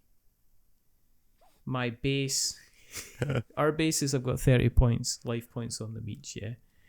Jake was at the point, he's about to hit me for 14 damage. It's just absolutely, and there's nothing you can do, because all he does is just like, you can't take energy away from people. And so at one point I was like, I'm going to use this tactic, I'm not going to put any ground troops in at all, I'm not going to attack your DJs. And then eventually says, so what does he do instead? He just starts attacking me. So I have to put people in because I have to stop them from getting attacked. They so either become an annoying thing that keeps chipping away at you, or exactly. you deal with them. But then they help him. He's so happy. He's win-win. Here's 3 damage. Here's 3 damage. And eventually he's in a I'm win-win situation. Like, okay, take that. I'm going to remove you. You're going to get defeated. And he goes, well, if they're defeated, then they go back into my pile. So that was good fun. Been playing we played Altered a couple of times as well. Yeah. And Altered, surprisingly enough, is like the sleeping giant that I think is still going to be kicking about in a couple of years' time because of the way it plays. Well, that's about how long most CCGs last. Well, if they don't continue, they last about 2 or 3 years. I think it's doing. I think it's still going to be kicking about in a good couple of years' time. I think there's still going to be a regular play because I think people kind of like it. It's nice. It's gentle. It doesn't have the Star Wars. The Star Wars is still suffering from the meta that you're bringing in. Like the next one that's coming in apparently is basically allows you to take huge amounts of damage and deal out huge amounts of damage, or basically sacrifice cards to build up your attack to then attack somebody else. So they keep changing the meta slightly, so they're still waiting for it to kind of calm down a bit. But I'm also wondering if they are panicking a bit because they have spoken about retiring cards, as I've mentioned before, and they have to eventually. They've done it extremely quickly, which I was kind of surprised about. So that's been so. So you've been playing a lot of that. Mostly kind of small games, bit of Strike, bit of Castle Combo, bit of Flip 7. Nothing. Played Distilled. That was really good fun. Enjoyed it. It was very much more simpler than I thought. I wrote some words about it, put it on the website for people to look at. The main ones played Cosmic Conquest, which I wrote about. Oh, yeah, maybe you picked that up at didn't you? It's a nice little game. It's a nice little memory game. It's kind of like I've just remembered a game I played that I haven't talked about. Okay. But you basically you have like 9 planets, and everybody has 2 cards. And you play a card on a planet, and then you then pick up another card, and you're either an alien, a robot, or a human. But there's 4 factions. One of the factions is somebody called the Harmonium, And the idea is everybody plays cards, and what it does is at the end of the round, once all the cards are played, you pick up the deck of cards off the planet, you go through it, and whoever's got the most kind of wins the round. So there's cards there that say kill all the humans, and that wipes out all the humans from the deck. There's ones that say, right, okay, you can't add any more cards to the specific deck, but basically you'll end up with 9 decks which are all scored one way or another. If there's a tie, then that point goes to the harmonium, because the harmonium are trying just to get ties. So once you've played like 3 rounds, whoever's got like the most points, it's kind of like win. It's a 15-minute. It's a filler game. It's not going to be, it's nothing adventurous. It's nothing terrible. It's nothing horrific. It's decent fun. People will have a good laugh. It's a nice little kind of palate cleanser. It's fine. The main one that I think is going to be a big, huge, potentially an overdone steak, chewy, is a game called React, which I'm in the process of learning as much as I can. And React is this lovely looking kind of programmable card battling game, and you have like an arena. Now, is it like React? Yeah. As in the word React, separate. Act, Arts or of, the Arts of War. The Arts of War. So you play an artist, okay? I've definitely never heard of it. Yeah, it's a Kickstarter one. You've got like lovely like acrylic pieces, and basically you've got an arena, you've got your characters. Some of you of artists have got sub characters that you play. Some of you just got one character that you play. Some of you are trying to ascend to become another character. But it's very much like a programmable game. And what you do is you're trying to kind of like, you've got your beautiful kind of your own piece of art that you're trying to create, which is represented by 3 cards that you have that when you put them together form a mural.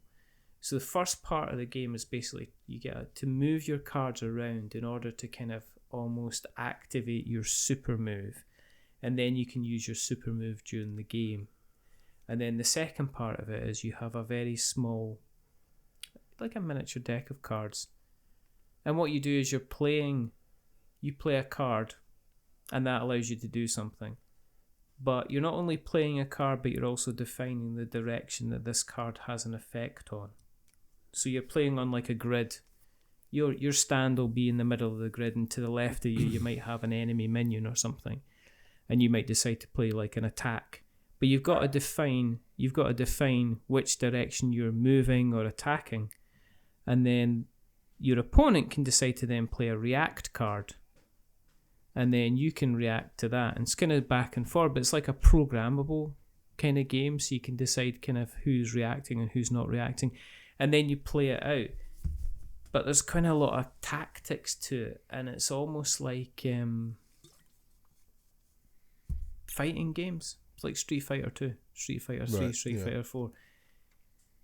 You'll have different characters that you want to get involved in and play in it, and I think it's one of these games you need to sit down and you need to figure out how to play a character and what those different characters are and how they play in a programmable sense. So it's kind of like mechs versus minions. I don't know if you ever played that, where you basically... I haven't played it, but I know what you mean. You know what I mean? It's like Robo Rally, stuff like that, is that you can end up playing a series of main cards, react cards that absolutely put you in the wrong place, have you move in the wrong place, and end up having you kind of like getting smacked in the face, or you end up thinking you've got the best attack in the world and you're going to attack an enemy and you're not actually attacking them at all. So it looks kind of interesting. I just think there's an awful lot to digest to get. I don't think it's one of those games where you'll sit down and play with somebody and then look up and go, well, what did you think? You're not going to get that kind of, yeah, this is really, really good. Or you're going to get a, well, I really, really need to play this a kind of a couple of times. I think it's one of those games that if you don't get it, you walk away from it and go, this is far too complicated for me. I'm not going to understand it. So it's, and it's because of that, it's taken like a long time to kind of fully understand it, because it's another one of these things that's got relative layers it's got relative layers of complication that if I'm then going to teach it, I need to make sure that the person that I'm teaching it to fully understands what they're getting themselves into, if that makes sense. No, So yeah. that's that. And then the other thing I'm really looking at is my continued learning of Star Trek Ascendency, which is... I have a plan to get it to the table over the next month, and it involves going to somebody's house. You think it's going to take a month to play it? I think it's been taking 6 months to play it so far. It's like been sitting in a pile of shame, and I've just never... It's so far, I feel so bad. Do you know what I mean? I think Gale Force 9 are just telling me, just leave me alone. The fact I'm just mentioning it now, so they go, well, at least you mentioned the game somewhere. You know, it seems incredibly good. It seems, the premise, it just seems nice. It's like, I'm going here. Okay, so you're travelling this far. So what's going to happen when you explain it? You're either going to get like an event. Am I getting an event? Okay, no, I'm getting a civilization. Have I getting a civilization? Brilliant. What kind of civilization am I? Oh, are they just like a new civilization that don't have kind of warped capabilities? Oh, do I need to kind of sneak around when I find them? Or are they a developed civilization? Am I going to take them over kind of thing? So it's all this kind of expanding and stuff like that. But is that every time you get to a rule, you're just like, okay, cool, that's simple enough. That just makes sense. And the knock-on effect of this simple rule is these 8 various options. And they have knock-on effects too. I don't even think it's that bad. I think it's like kind of like going back to kind of like the garden that we're speaking about at the beginning. I think you just need to stick the knee pads on, stick your old trousers on, get yourself comfortable, and just get kind of going away with it with your hoe and your kind of your little spade and stuff like that, and just, you know, once you get going, you'll be fine.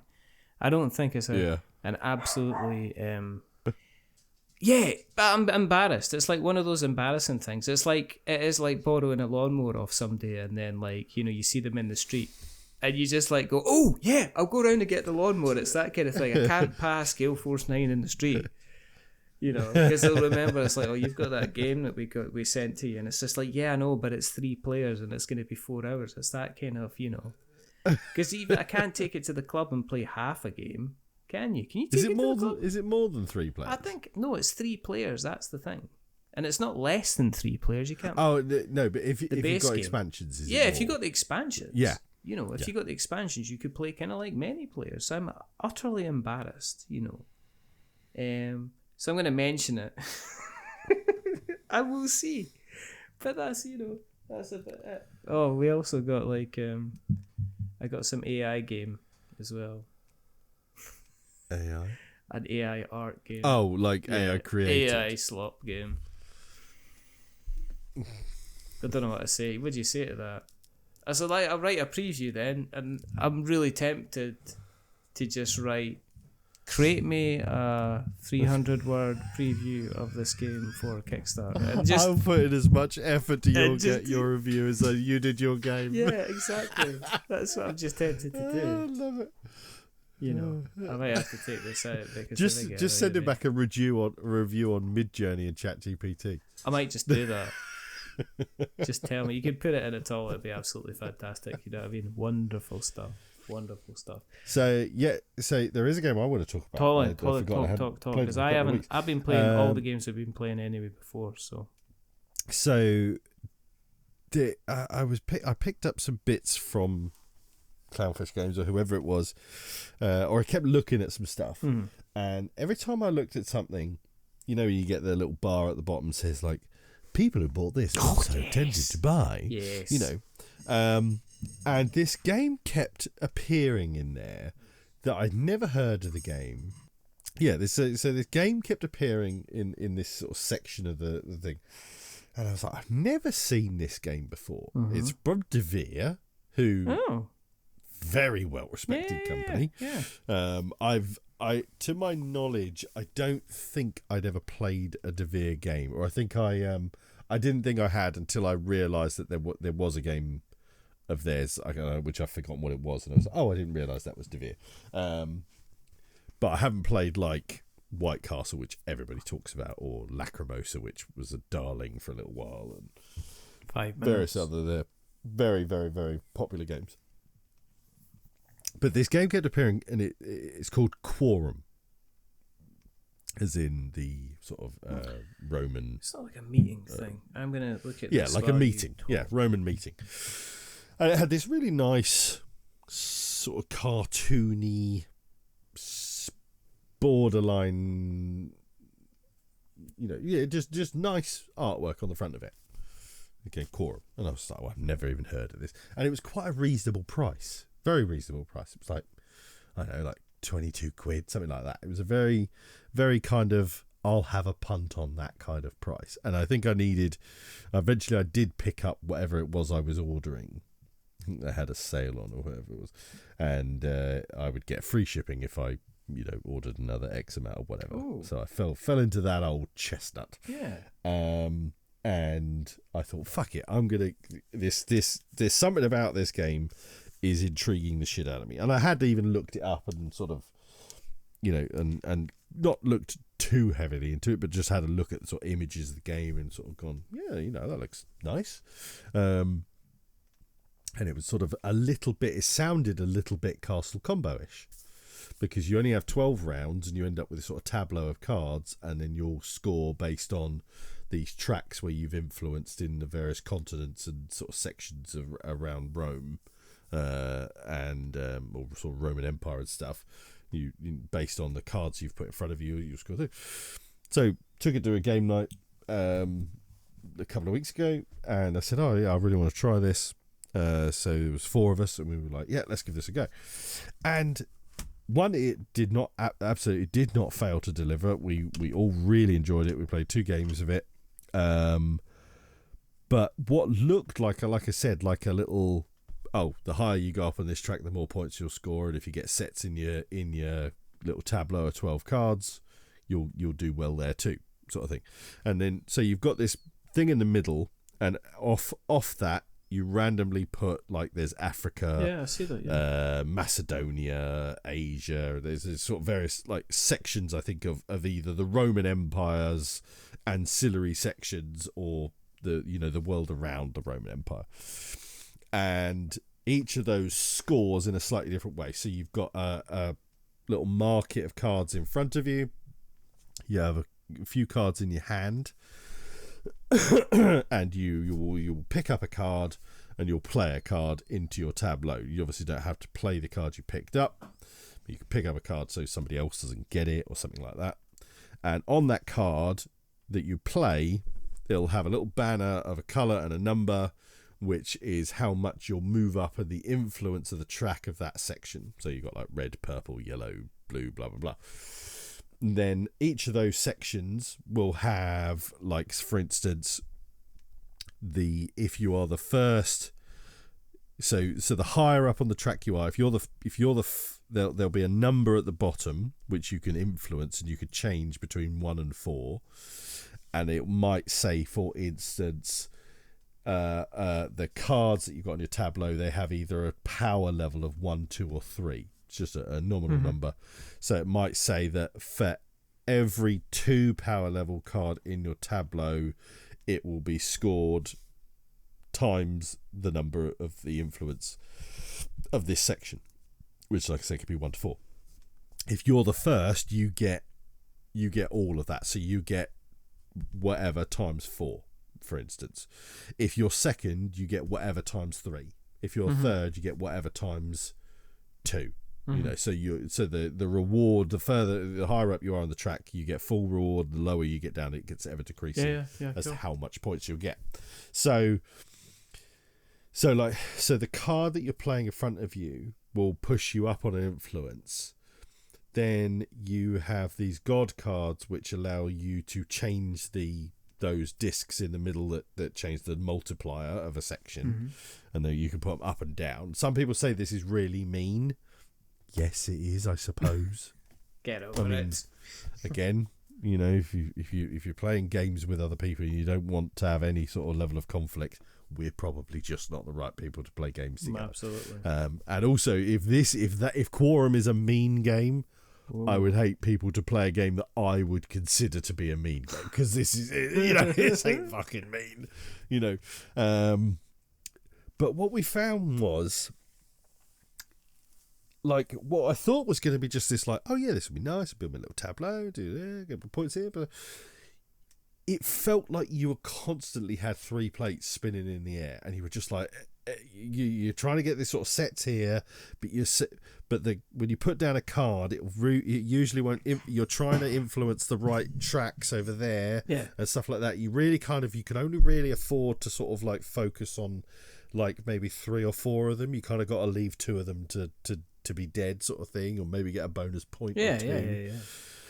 And it was a fucking brilliant little game. Like, so much better than I expected. Like, thought it was just going to be a really nice, like I say, castle combo, just like, oh yeah, in between, like if you were at Aircon or whatever, like, oh, let's have a quick game of castle combo. That'll be fun. Yeah. You know, this is one where you're sitting there, you're just like, oh, fuck, you know, you're really thinking, you know. And you're just like, and you're scratching your head. We need to be able to record that. And it's just, I was so impressed in it, and we played 2 games in a row, because we kind of played the first game, and it was one of those when you were like, you're 5 sort of rounds in of a 12 round thing, and you're just like, you suddenly is just like, right, okay. I know where I need to be focusing now. Yeah. Okay. Yeah. All right. Okay. I know where I've made probably a mistake here, or I should have done this, or I could have done that. So we said, right, we'll at the end of this game, we'll play it, and we'll just we'll re-go again. And it's brilliant, absolutely brilliant. And I have not seen anybody else mention this game. I've never seen a review about it. I've never seen anybody say like, oh yeah, I pre-ordered Quorum. Blah, blah, blah. I've never seen it for sale anywhere else other than when I picked it up on the... So who the hell these other people who are buying this when you regularly buy this thing, who the hell these other people are, I don't know, because they ain't bloody talking about it, that's for sure. Or maybe that's just a whole load of bullshit, and it just puts some random shit that they want you to sell in those sections on internet websites. There is part of that. I mean, I know very well there is a module in Shopify that allows you to basically switch that on and say, oh, you put your geographical area and it tells you, Marcus from Bigglesworth has just bought a copy of this game, because that is an actual thing, which is good. But I mean, there seems to be a little bit of coverage on it. I looked up like afterwards, and I think I found a few videos on it. Had Stella done one? Yeah, Stella at Maple University. Yes, I thought. Stella yeah. Tarrant, friends of the show. Hello, Stella. But not, I know you listen. But not like a lot of, No. a lot of people sort of covering it or anything like that. I think it's one of these things. I think it just bobbles along. And I think it's one of those things that, oh, this looks interesting. It does remind me of Castle Combo. So I could imagine, if I was looking at it, I could imagine me going ahead and saying, oh, maybe I'll pick this up, because it kind of reminds me of that. Because I do have, the funnest time with Castle Combo. It's continually on my board game arena. Yes, I mean, like, I've just looked it up on YouTube, but there's literally only 5 videos about this. No, 1, 2, 3. Yeah, well, it's on 4, Chaos 5 Cards, videos, and one of those is Devere. Yeah, but I mean, it's only 25 quid. Exactly. That's so exactly not, like I say. The price and I got it at internet shop price, so it was like $21.50 or something like that. That'll be worthwhile looking at. And it was so worth a punt. I'm so glad I got it. But yeah, really, really cool little game. Really enjoyed it. So, what are you looking to get to the table next? Well, I mean, there's a lot of debate on that, because had we, when we last recorded, had we finished Oathsworn? I think you were just doing your last campaign. I think you were about to head on to your last campaign. I think I was. It was doing it the next day, wasn't I? Yeah, you were doing something like that. Yeah. So Oathsworn is done, dusted. Wow. It was, without question, the greatest gaming experience I've ever had. Wow. Without question. Wow. Truly brilliant. Jamie and the team did a massively good job. Cool story, really well written, paid off. Yeah, truly awesome, and felt so weird when we finished it. You know, it's so odd. What did we do now? I've never finished something like that. I've never got to the end of an RPG campaign or something like that. I've never had that because we've never done those things, sort of thing. So that was really cool. So yes, so we're kind of sort of going back and forth as to what might be the next thing. We've got lots of options, but what I actually think we said we're gonna, you know, for a while we're gonna, you know, play some regular games and stuff like that. But I think what the actual next campaign one we will do, which we probably won't see to fruition, but I think it'll be fun for a while to do it. We're going to run through the campaign stuff of ReichBusters. That's the one you're... Yes. I've been painting the minis. You've been busting them out. And then I said, what game is this? In various different capital letters, and you didn't realise I was being sarcastic. And then you said... Yeah, I didn't realise. And then you went, ReichBusters. It's like, I almost went, yes, I know. No. You're right. Yeah. I mean, it looks just, you know... But, like, I mean, it's a game that got lambasted, like, because it was a Mythic game shit show in so many ways. Yeah. Oh, well. Mythic Luckily, games, it's in the hands of Monolith now, and they're gonna sort it out. You know, they're gonna really sort it out, and campaign did pretty good. But I'm still happy. We, you know, even for all of its failings, me and one of my mates that played it a lot, we've only played it 2-player, and he was one of the Oathsworn players. I said, oh, well, you know, wouldn't this be fun? And Summers was my mate. He was just like, oh, I've always wanted to play it because it sounded really cool. And he will absolutely fucking love it. Good. Although it'll be very hard to hold him back from being quiet in the quiet sections as you sneak in. He's going to Leroy Jenkins every fucking. He is definitely Leroy Jenkins. That's going to be absolutely wonderful. So that's definitely one we're gonna get to at some point and sort of start motoring through that. Box reminds me of the others. You know that. I look at the colouring on the box. It's super does. It just reminds me of the others, which is a game that I sold and regret. Oh, I love the others. I would never get rid of the others. I've never truly great game. I thought me and Z Garcia were the only two people who liked that game. Really. Because I'm always the only two people who seem to champion it. Tempted to kind of jump see if anybody's another game I really want to get to play is Ra. I really want to play Ra because I finally got the 25th century copy of it, which I picked up at Aircon, I think. Yes. I'm looking at Deep Shelf by Ninth Haven Games. They made Dynogenics. Yes, and Deep Shelf is the underwater one, underwater exploration mineral kind of thing, and it's been sitting there, and I'm just gonna kind of go and kind of give it a shot.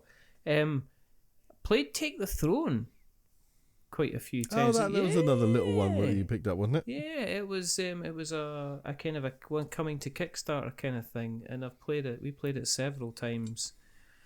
At the club, and also some of my friends came around, and we just had a really, really good fun kind of time, you know. And it was the same. It was me and Colin and Paul, and we played the gang, and we all know how to play poker, so we had a really good time.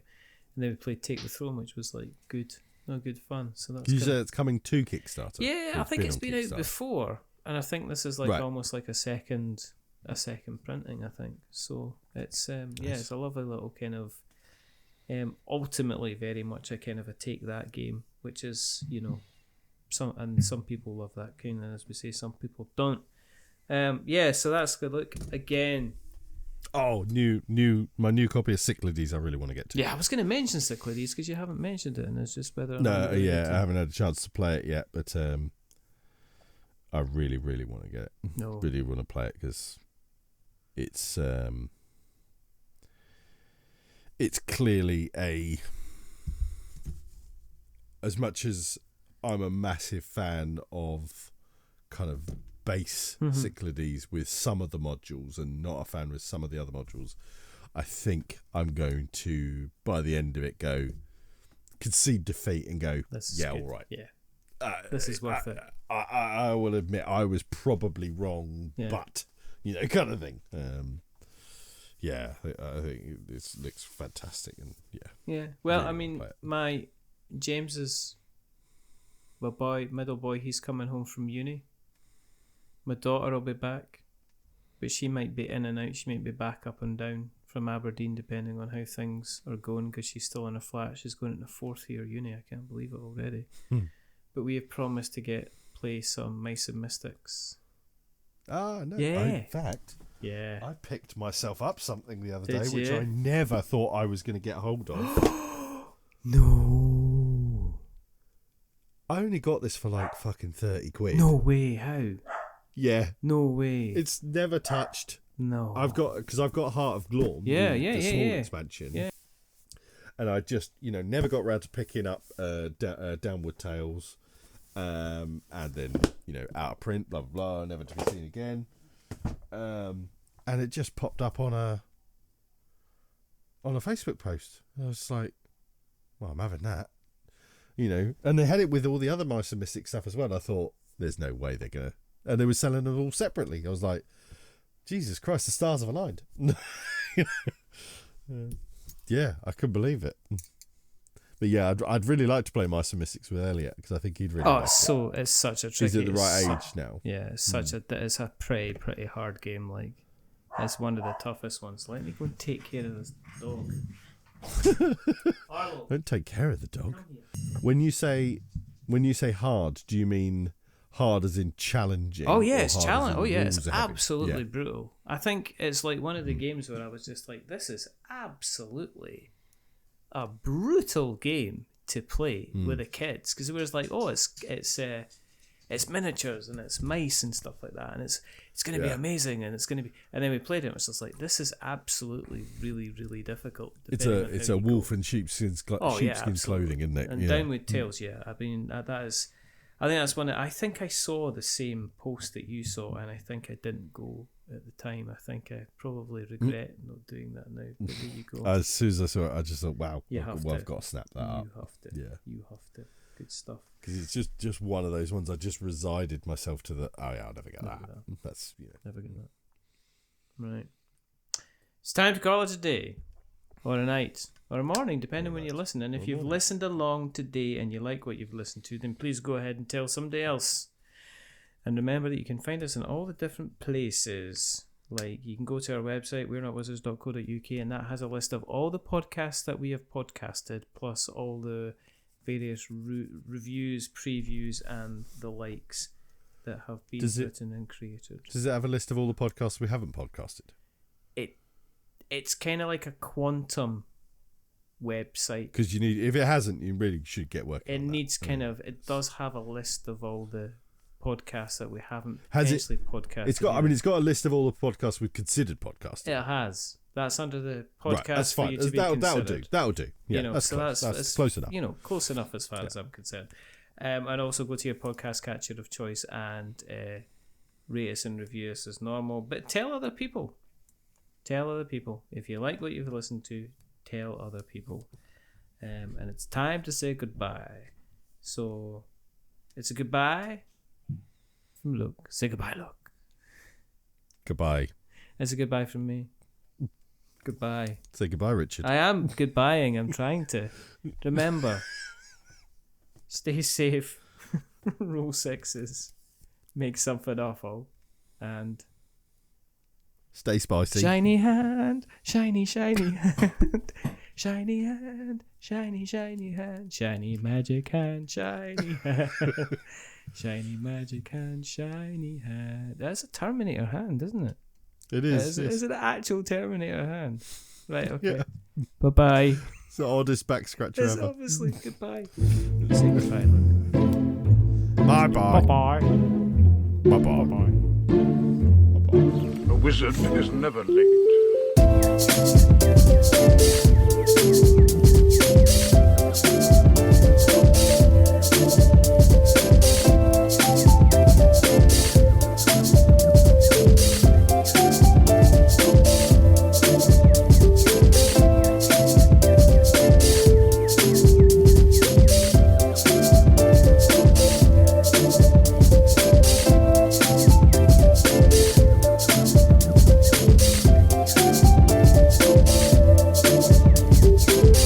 Nor is he early.